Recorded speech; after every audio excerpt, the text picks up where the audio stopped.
El día de hoy voy a hablar de uno de los casos que se tiene documentación acerca de lo que se le conoce como el maltrato infantil, el abuso, como ustedes le quieran decir, y vamos a hablar de Jenny the Feral Child, o como en español le dicen, Jenny la niña salvaje. Es uno de los casos más tristes que he leído hasta el momento en cuanto a los niños, y quiero que ustedes lo sepan y podamos como tener conciencia en cuanto a ese tipo de cosas. No se tiene un nombre en especial para esta niña, pero su seudónimo se le conoce como Jenny, y ella nació el 18 de abril de 1957 en Arcadia, California. Ella vivía con sus padres y con su hermano mayor, que era junto con ella el superviviente de un total de 4 nacimientos. El matrimonio estaba conformado por Irene, que es la madre, y por el padre, que era llamado Clark Willy, quien el antes mencionado sufría de frecuentes desavenencias. Irene, que era la madre, sufría una severa ceguera progresiva que le estaba dejando al punto de dejarla ciega. También tenía cataratas y un desprendimiento de retina. Clark, que era el padre, por su parte, era 20 años mayor que Irene. Por ello sufría un cuadro depresivo agravado en el que se desencadenó a una causa de un accidente de tráfico en el que falleció su madre, y él era un hombre que le propinaba frecuentes palizas a su esposa. Por si fuera poco, sufría de una dislocación congénita de cadera, a lo que lo obligaba a llevar una tablilla en esa parte del cuerpo. Jenny, como era la niña, comenzó a hablar a los 20 meses. Ahora la niña fue llevada a un médico familiar y él le hizo un diagnóstico bastante feo. Él decía que la niña podía presentar problemas en el habla, en el aprendizaje y ya por último, pero no lo menos importante, una discapacidad intelectual. El padre, al escuchar esto, tomó la situación bastante extrema y él pensó que la policía, el gobierno le iba a quitar a la niña, o ya en dado caso le iban a llevar a un centro psiquiátrico, porque pues no tenía los recursos ni mucho menos el conocimiento necesario para llevar a cabo la situación, por lo que él cree que su deber es protegerla dentro de la casa y proporcionarle un tratamiento doméstico, aislarla de los peligros del mundo exterior. Es a partir de este momento en el cual empieza el caso de confinamiento de la niña, y esto empieza desde los 20 meses hasta los 13 años de edad. En pocas palabras, la niña no tuvo contacto con el mundo exterior, no tuvo contacto con animales, con personas, con algún ruido, con algún instrumento, con absolutamente nada. Se especula que pasaba los días encerrada en una habitación, atada únicamente con un pañal y atada a una silla a orinar. Cuando era de noche, algunas veces su padre la colocaba en una especie de bolsa de dormir, la ataba y la dejaba dentro de una jaula hecha de alambre y de madera. Esto era cada y cuando al señor no se le olvidaba, y la niña pasaba las noches sin protección alguna fuera de la silla. Ella tenía prohibido emitir algún ruido o sonido.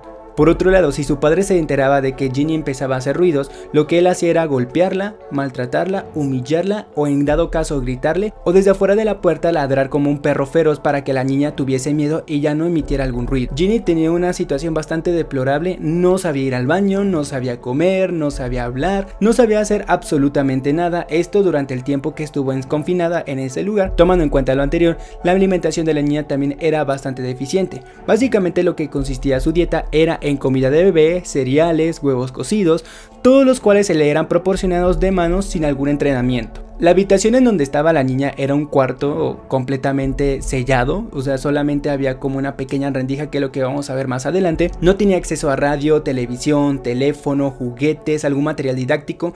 Lo único que pudiese llegar era tener revistas o en dado caso algunos periódicos. Lo único que disponía, y esto era en el caso en el que ella no estuviese atada a la silla orinal, tenía unos envases pequeños de queso cottage, un par de impermeables de plástico, estambre y algunas revistas viejas de TV Guide. Con lo que les he estado platicando, podemos creer que Jenny no tuvo alguna interacción en cuanto al habla. Eran muy pocas palabras, y las que llegase a oír eran bastante primitivas y, por si fuera poco, agresivas. A la edad de 13 años solamente entendía 20 palabras, era lo más que podía aprender, y las únicas que conocía eran para ya, basta ya y no.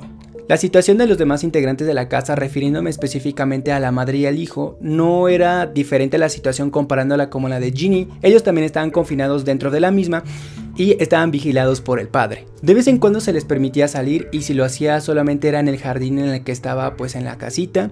El padre, cuando llegaba a ver esto, que les daba como la oportunidad de salir, y también dentro de la misma casa, lo que siempre cargaba era un rifle, un arma de fuego, y los estaba vigilando, o en dado caso los estaba espiando para que no lleguen a ir como con la policía o estuvieran dando información extra a las demás personas. También, por última cosa, el padre les tenía absolutamente prohibido a la madre y al hijo emitir, hablar o convivir con la niña, o sea, con Jenny.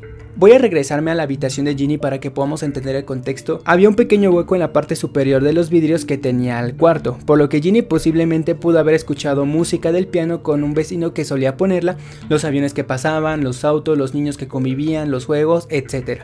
Este pequeño mundo que ella lograba tener simplemente se reducía a 5 centímetros de su vista periférica. Fue para 1970 en el que llegó un punto en el que dice, ¿sabes qué? Ya no aguanto más, es la gota que derramó el vaso, por lo que la madre decide armarse de valor, agarrar a la niña, a su hijo, e irse.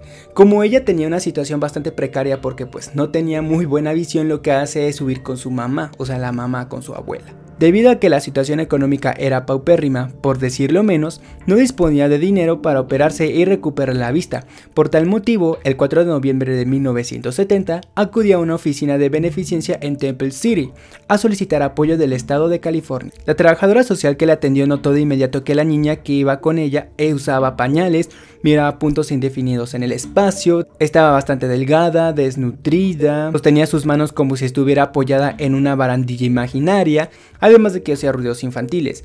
La trabajadora social pensó que la niña era autista y que tenía aproximadamente una edad de 7 años, pero al enterarse que tenía 13, se alarmó tanto que lo que hizo fue dar aviso a la policía. Inmediatamente la niña fue puesta en custodia y a los padres se les acusó de negligencia y maltrato infantil. Al día siguiente, cuando se hizo la investigación, se fue en busca del padre, pero se dieron cuenta que el señor se había quitado la vida cobardemente. Su cuerpo fue descubierto postrado en la sala. La niña fue puesta a cuidado de un grupo de médicos quienes hicieron experimentos mientras estaba en manos del gobierno y durante el proceso de la custodia de la madre. El caso de Ginny constituye uno de los casos de aislamiento mejor documentados en toda la historia, y en el suceso antes mencionado no solamente se obtiene información del impedimento de formación de interacciones sociales, sino que también se obtiene información del impedimento de movimientos corporales, los cuales estaban bastante restringidos, muy limitados, en un entorno muy pobre en cuanto a estímulos nuevos a lo que se pudiese referir.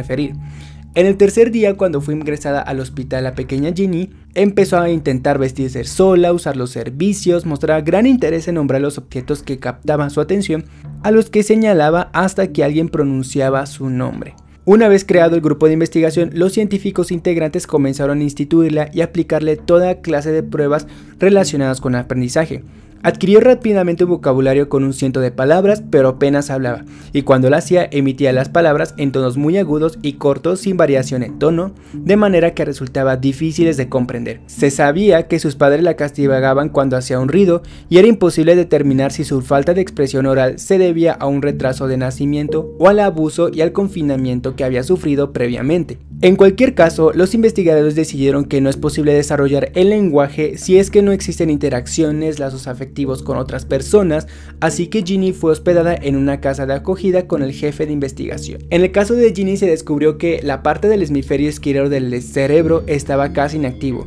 Los resultados y las pruebas de habilidades que se le habían aplicado fueron comparadas como si una persona se le hubiese extirpado la misma parte del cerebro, o sea, no tenía alguna función. Esto se cree, pero también en gran parte se desconoce si esta situación era producto de la falta de estimulación adecuada durante el desarrollo o bien de una deficiencia de nacimiento.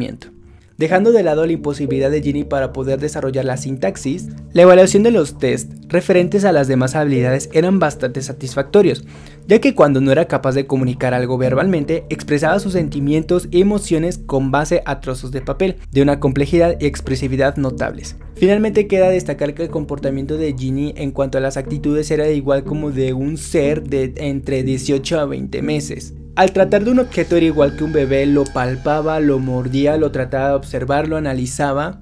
Y pues como no era de esperarse, pues sus sentidos no habían sido desarrollados como de una persona de 13 años, por eso es que hacía ese tipo de movimientos. Pese al relativo éxito, la Asociación de Salud Mental de los Estados Unidos consideró que el mérito de los científicos de los años de estudio de la niña era bastante dudoso y que se estaba gastando dinero de forma innecesaria. Por tal motivo, en 1974 el presupuesto para Ginny fue suspendido. Tras el juicio, la niña fue llevada con la madre cuando esta previamente ya se había hecho una operación en los ojos y se podía solventar sin algún problema. Cuando la niña ya estaba a cargo de su madre, se dio cuenta que era bastante difícil mantenerla, tenía que tener cuidados especiales. Muchas veces la niña no podía cerrar bien la boca debido a que no fue muy bien estimulada y siempre estaba escurriendo en saliva. Eso era algo bastante trágico porque la señora ya no quiso cuidarla, se le hizo bastante difícil y decidió volverla a dejar a manos del gobierno, pero en esta ocasión dándola a manos de adopción.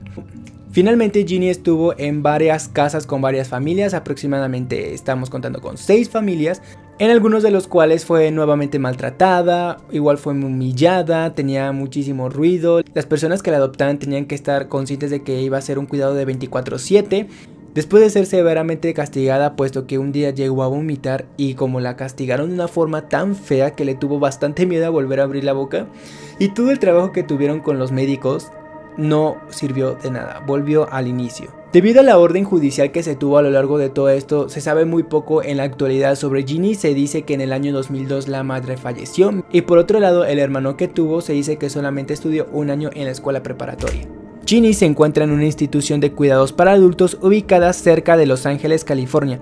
Si bien su paradero es medianamente conocido, se prefiere evitar su divulgación por razones éticas. Jamás se sabrá el grado de desarrollo que pudiese podido alcanzar de haber seguido con su terapia cognitiva. De acuerdo al caso que les acabo de platicar, existe una película independiente llamada Mockingbird Don't Sing, sin mencionar explícitamente su nombre, por temor a problemas legales, así como una canción del grupo indie Killjoy Confetti llamada Crooked Teeth. Y bueno, eso ha sido todo por el video de hoy. Espero de verdad que les haya gustado. No olviden suscribirse, activar notificaciones, déjenme acá abajo en los comentarios qué es lo que piensan de acuerdo al caso que ha parecido esta niña. Compartan este video con todos sus amigos. No olviden seguirme en las redes sociales y aquí les voy a dejar unos videos que estoy seguro que les van a encantar. Yo soy Eduardo, me despido hasta la próxima y que tengan un excelente fin de semana. Nos vemos, bye.